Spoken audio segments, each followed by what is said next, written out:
Hello students, welcome back to our YouTube channel SS chemistry. आज की class हमारी BSc third semester वालों की रहने वाली है।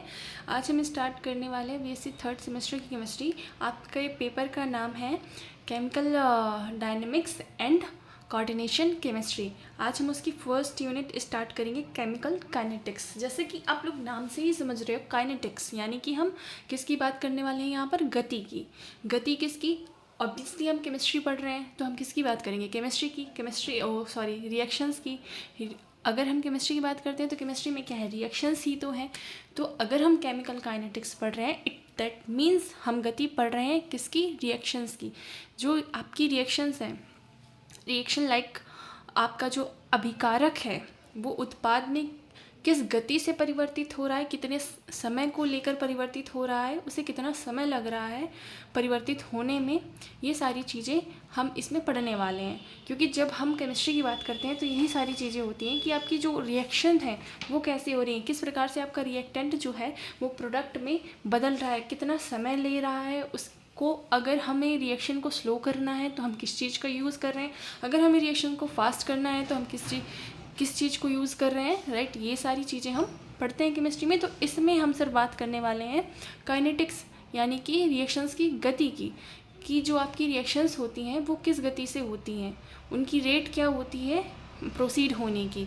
इन सब चीज़ों पर इस चैप्टर में हम डिस्कस करेंगे। बहुत ही अच्छा चैप्टर है, बहुत इंटरेस्टिंग है, और आप लोग इंटरेस्ट के साथ पढ़ेंगे तो आपको इजी भी लगेगा और अच्छे से चीज़ें समझ में भी आएंगी। बट यहाँ पर इम्पॉर्टेंट चीज़ है कि आप टॉपिक वाइज सारी चीज़ें पढ़ें। अगर ज़रा सा भी आप ऊपर नीचे करने की कोशिश करेंगे तो चीज़ें कनेक्ट नहीं होंगी, तो उतनी बेहतर तरीके से आपको समझ में नहीं आएंगी। ओके, तो चलिए स्टार्ट करते हैं। क्या है आपका केमिकल काइनेटिक्स? तो इसके नाम से ही देखते हैं पहले। जैसे ये एक ब्रांच है जिसमें हम डील करते हैं रिएक्शन की स्पीड के साथ, और ऐसे कौन कौन से फैक्टर हैं जो किसी रिएक्शन की स्पीड को अफेक्ट कर सकते हैं। यानी कि अफेक्ट कैसे करेंगे? या तो उस रिएक्शन की स्पीड को तेज कर देंगे। मान लीजिए हम कोई कैटलिस्ट किसी रिएक्शन में डाल देते हैं तो वो रिएक्शन तेज़ हो जाती है, ओके। या फिर हम उसको टेम्परेचर दे दें, हाई टेम्परेचर दे दें तो रिएक्शन तेज़ हो जाती है। या फिर हमें उसकी रिएक्शन की स्पीड को धीमा कर दें, यानी कि हम जैसे हम यूज करते हैं ना कोई ऐसा कैटलिस्ट जो रिएक्शन की रेट को कम कर दे, या फिर हम हीट अगर रिक्वायर्ड हो हीट ना दें। तो ये सारी चीज़ें होती हैं जो किसी रिएक्शन की स्पीड को अफेक्ट करती हैं। और कंसंट्रेशन भी एक मेजर टर्म होता है कि अगर आपका रिएक्टेंट का कंसंट्रेशन कम होगा तो वो प्रोडक्ट में धीरे धीरे जो है जाएगा, और अगर कंसंट्रेशन अच्छा खासा है रिएक्टेंट का तो वो हो सकता है कि जल्दी प्रोडक्ट में चेंज हो। तो बहुत सारे ऐसे फैक्टर्स होते हैं जो आपकी रिएक्शन की रेट को अफेक्ट करते हैं। इन्हीं चीज़ों को हम इस चैप्टर में पढ़ने वाले हैं। तो फर्स्ट टॉपिक है इस चैप्टर का रेट ऑफ रिएक्शन, यानी कि रिएक्शन की होने की दर। रेट का मतलब क्या है? दर। दर क्या होता है? किसी चीज़ का होने में या किसी चीज़ को कन्वर्ट होने में कितना समय लगा, उसे हम क्या कहते हैं? दर। तो the change in concentration of reactant, जो आपकी कोई रिएक्शन होती है, आप जानते हो रिएक्शन कैसी होती है। यहाँ पर अभिकारक है आपके पास, क्या है? अभिकारक, जिसे आप इंग्लिश में क्या बोलते हो? रिएक्टेंट। रिएक्टेंट क्या होता है रिएक्शन में? यही तो होता है, आपके पास एक अभिकारक होता है जो किसमें परिवर्तित होता है? उत्पाद में, जिसे हम कहते हैं प्रोडक्ट, ओके। जब आपका अभिकारक इसके कंसंट्रेशन में कोई बदलाव होगा, यहाँ से खर्च होके वो यहाँ पर कुछ बनेगा। जब ये यहाँ से यहाँ जाएगा तो इसकी कंसंट्रेशन में कमी आएगी और इसका कंसंट्रेशन बढ़ेगा। तो वही चीज़ यहाँ पर लिखी हुई है, the change in concentration of reactant and product with time, समय के साथ में, is known as rate of reaction. मान लीजिए आपके पास यहाँ पर समय t बराबर 0 समय पर, यानी कि अभी हमने कोई रिएक्शन स्टार्ट नहीं की है, t बराबर 0 है, तब आपका जो ये अभिकारक R है इसकी कंसंट्रेशन R ही है, ओके। तब ये पूरा का पूरा इसके पास इसकी पूरी की पूरी कंसंट्रेशन है। अभी ये बिल्कुल भी उत्पाद में परिवर्तित नहीं हुआ, और यहाँ पर इसकी कंसंट्रेशन कितनी है? 0, ओके। मान लीजिए अब हम बात करते हैं T1 समय, ये इसे हम T1 कह देते हैं, इसे T2 कह देते हैं। T2 समय पर जहाँ पर कुछ समय हो गया, मान लीजिए T समय हो गया, तब यहाँ पर कुछ हमारे पास इसको हम R1 कह देते हैं। यहाँ पर हमारे पास कुछ R2 जो है कंसंट्रेशन इसका खर्च हो जाता है, तो यहाँ पर कुछ इसका R2 बचता है कंसंट्रेशन, और यहाँ पर क्या बचता है हमारे पास, मान लीजिए यहाँ पर P बन जाता है आपका प्रोडक्ट P2, ओके, और इसको हम 0 को कह देते हैं P1।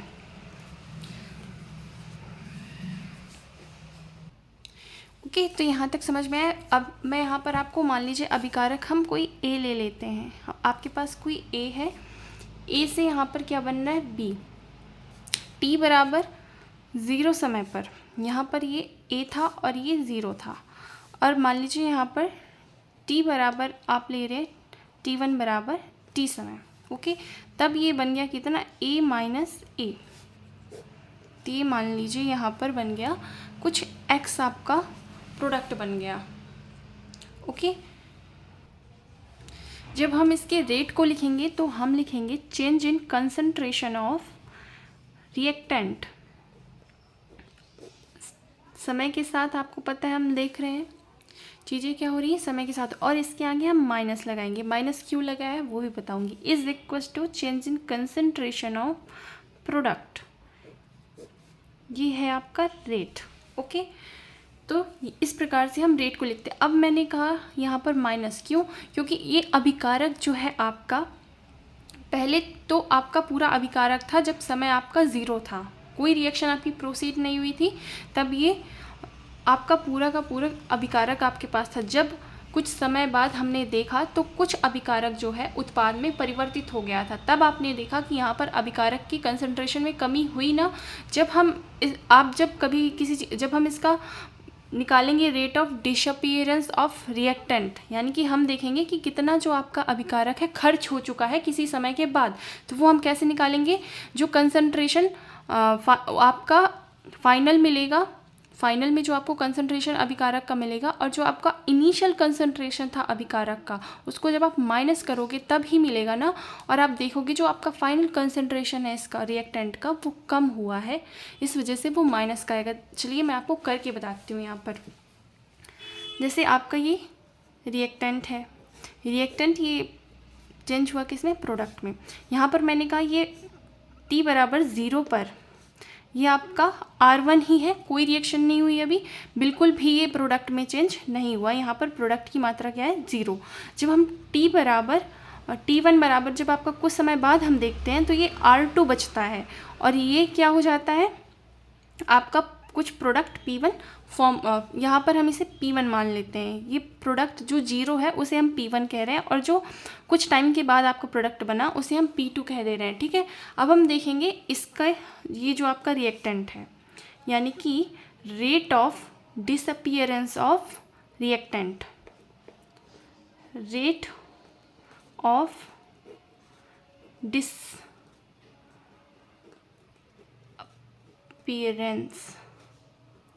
डिसअपीयरेंस कौन हो रहा है, डिसअपीयर आपका reactant, rate of disappearance of reactant, okay. तो हम देखते हैं क्या हो रहा है यहाँ पर, इसको हम ROD लिखेंगे शॉर्ट फॉर्म में, रेट ऑफ डिसअपीयरेंस, ओके। हम क्या देख रहे हैं यहाँ पर कि जो अगर हम आपका टोटल रिएक्टेंट का कंसंट्रेशन हम निकालेंगे तो कैसे निकालेंगे हम टोटल रिएक्टेंट का कंसंट्रेशन, जो आपका फाइनल बचा हुआ है जो हमारे पास R2 है और माइनस इनिशियल। तो आपको पता है फाइनल तो आपके पास कुछ कम हुआ जो आपका प्रोडक्ट में चेंज हुआ है, बट इनिशियल में आपके पास पूरा का पूरा रिएक्टेंट था। यानी कि मान लीजिए यहाँ पर एग्जांपल से समझिएगा, मान लीजिए आपके पास रिएक्टेंट के 100 कॉन्सेंट्रेशन है आपका यहाँ पर रिएक्टेंट पर, और यहाँ प्रोडक्ट अभी 0 है जब t बराबर 0 समय है, और कुछ समय बाद यहाँ पर ये आपका 50 बचता है, और यहाँ पर 50 कंसंट्रेशन का प्रोडक्ट बन जाता है, और यहाँ पर ये 50 बनता है। तो ये यहाँ पर क्या है फाइनल, ये R2 बराबर और ये R1। तो जब आप R2 माइनस R1 करोगे यानी कि 50 माइनस 100, तो ये माइनस ही तो आएगा। ये बस एक एग्जांपल के लिए समझाया हुआ है कि इस प्रकार से मैं ये कहने की कोशिश कर रही हूँ, आपको अगर वो चीज़ समझ में नहीं आ रही है तो। यानी कि आपका जो ये आता है rate of disappearance of reactant, वो माइनस में आता है। ओके, तो ये चीज़ आपको यहाँ पर समझ में आई कि कैसे यहाँ पर हमने माइनस का साइन क्यों लगाया है। इसे हम कहते हैं आपका रेट ऑफ रिएक्शन। इस प्रकार से हम किसी रिएक्शन के रेट को लिखते हैं। ठीक है, ये तो हमने बात कर ली rate of disappearance of reactant. अब हम बात करने वाले हैं rate of appearance of product. तो चलिए देखते हैं rate of appearance of product हम कैसे निकालते हैं। इसको हम शॉर्ट में लिखते हैं ROA। तो हमने क्या देखा था कि जब हम कुछ समय बाद की बात कर रहे थे, अगर हम यहाँ पर निकालेंगे डेल्टा P, यानी कि आपका फाइनल जो, अगर हम देखें फाइनल प्रोडक्ट कितना बना, तो हम कैसे निकालेंगे। जो आपका फाइनल बना था P2 बना था और इनिशियल आपके पास P1 प्रोडक्ट था। इनिशियल जो प्रोडक्ट था आपका, पहले तो आपके पास 0 प्रोडक्ट था। हमने कहा था यहाँ पर देखिए, यहाँ पर मैंने आपको कहा था कि आपके पास 100 मॉलिक्यूल्स ऑफ रिएक्टेंट है, यहाँ पर 0 मॉलिक्यूल्स ऑफ प्रोडक्ट हैं आपके पास। कुछ समय बाद आपने देखा कि 50 जो मॉलिक्यूल्स हैं इसके रिएक्टेंट के, वो प्रोडक्ट में चेंज हो गए। ओके, तो यहाँ पर आपके पास 0 और यहाँ पर 50, तो वो प्लस का ही आएगा ना। तो यहाँ पर आपका जो डेल्टा P आता है, यानी कि जो आपके प्रोडक्ट के रेट में चेंज आता है, वो पॉजिटिव होता है। ओके, ये चीज़ समझ में आई। अब हम और अच्छे से देखेंगे डिटेल से कि रेट ऑफ रिएक्शन को हम कैसे लिखते हैं। मैं यहाँ पर आपको एक फॉर्मूला देने वाली हूँ जिससे आप किसी भी रिएक्शन का रेट लिख सकते हैं। ओके, तो रेट ऑफ रिएक्शन हम कैसे लिखेंगे। Rate of reaction is equals to what, rate of disappearance of reactant upon स्टैचियोमेट्री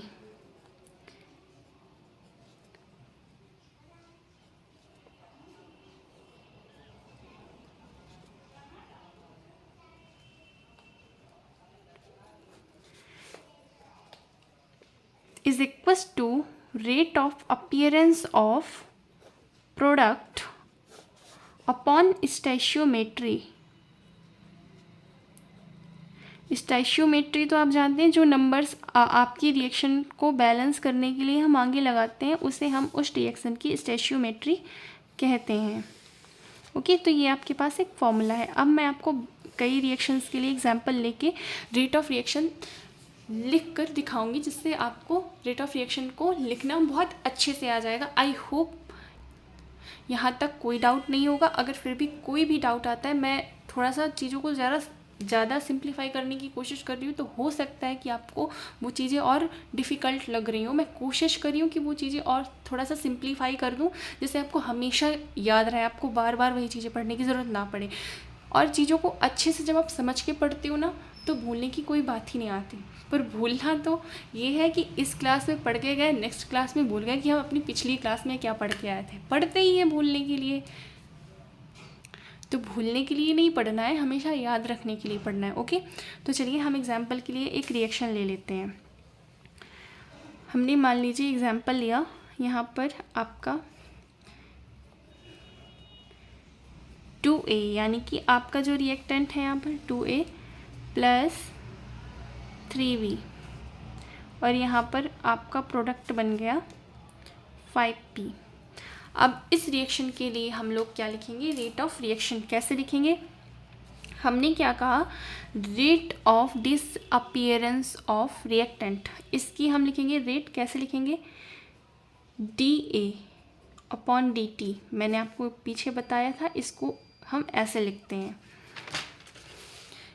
ये है आपका rate of disappearance of reactant और ये है आपका rate of appearance of product. Okay, तो उसे हम यहाँ पर वैसे ही लिख रहे हैं। और स्टैचियोमेट्री आपका कितना है, 2 इज इक्वल्स टू, यहाँ पर हम माइनस का साइन लगाएंगे क्योंकि ये क्या है, रिएक्टेंट की, हम रिएक्टेंट का हम रेट लिख रहे हैं, तो उसके आगे हमें माइनस लगाना इम्पॉर्टेंट है। अब हम B का लिखेंगे तो कैसे लिखेंगे, माइनस DB अपॉन DT, और स्टोइचियोमेट्री इसकी कितनी है 3 is equals to rate concentration of change of product upon dt और इसका स्टोइचियोमेट्री 5। अब इसको ये देखिए आप जानते हैं इसको आप इसके नीचे एक मान लीजिए कुछ नहीं है तो इसको आप कुछ इस तरीके से लिखते हैं ना, अंदर का गुणा इससे, बाहर का गुणा बाहर वाले से, ऐसे करते हो ना, तो हम इसको इस तरीके से लिख सकते हैं dA अपॉन dt। इसके आगे आप ऐसे 1/2 लिख सकते हो या फिर ओनली 2 भी लिख सकते हो, is equals to -1/3 dB upon dt is equals to -1/5 change in concentration of product upon dt। तो इस तरीके से हम रेट ऑफ रिएक्शन लिखते हैं। ओके, कुछ और एग्जांपल्स हम देखेंगे। फेमस रिएक्शन है जो आपकी हैबर प्रोसेस की, जिससे हम अमोनिया बनाते हैं। एग्जांपल के लिए हम उसके लिए रेट ऑफ रिएक्शन लिख के देखते हैं N2 + 3H2। अब ये तो आप तुरंत से लिख लोगे, बहुत ही ईजी हो गया आपके लिए। 2NH3 2 3 6, ठीक है, ये बैलेंस है। अब इसके लिए हम रेट लिखेंगे तो कैसे लिखेंगे, -T और यहाँ पर एक की जगह क्या है N2, A नहीं लिख देना है हम, ये कंसंट्रेशन है नाइट्रोजन का। इसका मतलब ये ब्रैकेट हमने लगाया है, ब्रैकेट लगाने का मतलब क्या है, ये रिप्रेजेंट कर रहा है N2 यानी कि नाइट्रोजन के कंसंट्रेशन को, अपॉन dt प्लस, और यहाँ पर स्टोइचियोमेट्री है तो पहले आप स्टोइचियोमेट्री लिखेंगे 1/3। अब लिखेंगे आप change in concentration of H2 upon dt। Sorry, ये यहाँ पर प्लस कर दिया, ये इक्वल में ही होगा। ओके, और इक्वल टू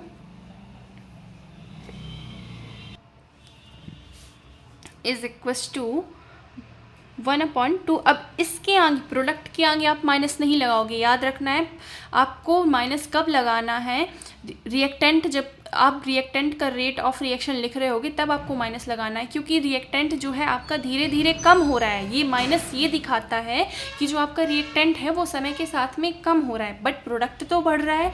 और जो चीज़ बढ़ रही होती है उसको हम पॉजिटिव साइन लगाते हैं, और जो चीज़ घट रही होती है इसमें हम निगेटिव साइन लगाते हैं। वही चीज़ मैंने आपको आगे एक्सप्लेन भी की कि कैसे, बहुत ही ईजी कॉन्सेप्ट भी है, फिर भी मैंने उसे एक्सप्लेन किया। तो इसका रेट होगा 1/2, स्टोइचियोमेट्री हो गया ये इसका, change in concentration of NH3 upon dt। तो ये इस प्रकार से इस रिएक्शन का क्या होगा, रेट ऑफ रिएक्शन। तो आई होप अब आप लोग को पता है कि रेट ऑफ रिएक्शन क्या होता है और हम रेट ऑफ रिएक्शन कैसे लिखते हैं। तो मैं चीज़ों को थोड़ा सा समराइज़ कर देती हूँ कि रेट ऑफ रिएक्शन क्या होता है, कि समय के साथ जब आप देखते हो रिएक्टेंट और प्रोडक्ट के कंसंट्रेशन में जो चेंजमेंट आ रहा होता है उसे ही हम रेट ऑफ रिएक्शन कहते हैं। और हमने देखा फिर रेट ऑफ रिएक्शन हम कैसे लिखते हैं। तो जो आपका रिएक्टेंट होता है वो समय के साथ कम हो रहा होता है, इसलिए जब हम रेट ऑफ रिएक्शन किसकी लिखते हैं, रिएक्टेंट की, तो उसमें माइनस का साइन लगाते हैं। और जो आपका प्रोडक्ट है वो बन रहा है समय के साथ, इसलिए वो पॉजिटिव होता है, यानी कि वो धनात्मक होता है। ठीक है, तो मैंने आपको एक सिंपल सा फॉर्मूला दिया रेट ऑफ रिएक्शन लिखने का, कि आपका जितना रिएक्टेंट खत्म हो रहा है अपॉन स्टोइचियोमेट्री। ओके, आपका जितना प्रोडक्ट आपको दिख रहा है यानी कि बन रहा है अपॉन स्टोइचियोमेट्री। इस प्रकार से आप किसी भी रिएक्शन का रेट लिख सकते हैं। तो यहाँ पर आपका रेट ऑफ रिएक्शन खत्म हो गई। और एक और इम्पॉर्टेंट चीज़ जो मैंने यहाँ पर नहीं बताई, और शायद आपके सिलेबस में भी नहीं, बट आपको पता होनी चाहिए, मैं आपको रफली ये चीज़ बता देती हूँ कि आपकी जो रिएक्शंस होती हैं वो 3 प्रकार की होती हैं रिएक्शंस। ओके, रिएक्शन की अगर हम बात करते हैं, आप चाहो तो इसको नोट कर लीजिएगा, अदरवाइज नहीं भी करिएगा। रिएक्शन आपके पास एक होगी जो बहुत तेज़ी से हो रही होगी, very fast reaction, very fast reaction. Okay, और एक रिएक्शन होती है आपके पास वेरी स्लो रिएक्शन, यानी कि बहुत धीमी गति से हो रही होगी, वेरी स्लो रिएक्शन। और एक रिएक्शन आपके पास होती है जो सिर्फ मतलब एक कहते हैं मीडियम स्पीड से चल रही होती है, यानी कि स्लो रिएक्शन। अब हम क्या लिख रहे हैं, रेट ऑफ रिएक्शन। तो हम किस रिएक्शन के लिए रेट लिख सकते हैं, सिर्फ रेट ही नहीं, हम बात करते हैं काइनेटिक्स की, हम केमिकल काइनेटिक्स पढ़ रहे हैं। तो हमें देखना है किसी भी रिएक्शन में चीज़ें ऑब्जर्व करनी है कि जो वो रिएक्शन है उसकी स्पीड क्या है, किस स्पीड से हो रही है, उसे कौन कौन से फैक्टर हैं उसकी स्पीड को जो अफेक्ट कर रहे हैं। तो वो चीज़ें हम किस पर ऑब्जर्व कर पाएंगे, जब हम एक्सपेरिमेंट करेंगे। मान लीजिए हमने वेरी फास्ट रिएक्शन ले ली, अब हमने कोई रिएक्टेंट लिया, वो तुरंत से प्रोडक्ट में चेंज हो गया, तुरंत से जैसे ही हमने रिएक्टेंट लिया तुरंत ही वो प्रोडक्ट में चेंज हो गया। तो उसमें हम ऑब्जर्व कैसे करेंगे, ऑब्जर्व करने के लिए थोड़ा टाइम तो लगेगा ही। अब हम वेरी स्लो रिएक्शन की अगर बात करते हैं, तो हमने रिएक्टेंट लिया, भैया वो रिएक्शन हो रही है, सालों हो गए, हज़ारों साल हो गए, करोड़ों साल हो गए, तब जाके कहीं वो प्रोडक्ट में परिवर्तित हो रही है। तब तक के लिए पता चले हम ही नहीं रहे, तो हम ऑब्जर्व ही क्या करेंगे। ओके, जब अगली रिएक्शन होती है आपके पास स्लो रिएक्शन, यानी कि ये धीमे तो होगी, बट हो सकता है ये कुछ सेकंड्स में हो जाए, 30 सेकंड में हो जाए, 1 मिनट में हो जाए, 2 मिनट में हो जाए, ज़्यादा से ज़्यादा 5 मिनट ले ले, या फिर आधा घंटा ले ले। आधा घंटा भी ले रही है तो मान लीजिए हमें वो फिर भी 5 मिनट में चाहिए, तो हम कोई कैटलिस्ट यूज कर लेंगे। ओके, तो ये रिएक्शंस ऐसी होती हैं जो कुछ समय बाद, मान लीजिए 5 मिनट बाद, 1 मिनट, इनको इतना समय लगता है। तो यानी कि हमें इसमें अच्छे से समय मिलता है कि हम जो है इसके फैक्टर्स जो अफेक्ट कर रहे हैं इसकी स्पीड को, ये किस प्रकार से प्रोसीड हो रही है, इसमें जो फैक्टर्स होंगे उनको हम ऑब्जर्व कर सकें, उनकी स्टडी कर सकें, इतना समय हमें इसमें मिल जाता है। इसलिए हम किसी भी रिएक्शन की अगर काइनेटिक्स की स्टडी कर सकते हैं वो है स्लो रिएक्शन। ना तो हम वेरी फास्ट रिएक्शन में उसकी काइनेटिक्स की स्टडी कर पाएंगे, ना ही वेरी फास्ट में, ना ही वेरी स्लो में। हम रिएक्शन में चेंजेस और कोई फैक्टर जो आपकी रिएक्शन की स्पीड को अफेक्ट करेंगे, वो सारी चीज़ें हम स्लो रिएक्शन के लिए ही पढ़ सकते हैं। तो आई होप आपको ये वीडियो में जो भी टॉपिक मैंने पढ़ाया आपको समझ में आया होगा, और अगर कोई भी डाउट है आप कमेंट सेक्शन में बताइए, मैं उसका आंसर आपको ज़रूर दूंगी, या फिर उस डाउट को सॉल्व करूंगी नेक्स्ट वीडियो में। Okay, thank you for watching.